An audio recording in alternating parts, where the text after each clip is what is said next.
Firefall or hostile fall. Located in California, it is flowing in February. The setting sun illuminates the waterfall, making it glow orange and red. Cameron Falls, located in Canada, in the month of June, water color changes to pink due to agrelite mixed in the water due to sun rays. Water shines and appears pink. Blood Falls. Blood Fall is located in East Antarctica. It is an outflow of an iron oxide tinted plump of salt water appearing like flowing blood.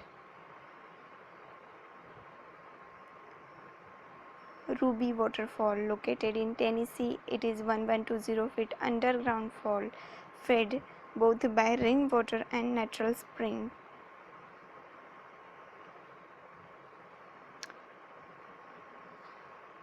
Underwater waterfall, it is fascinating illusion. When viewed from above, a runoff of sand and slate deposits create the impression of an underwater waterfall.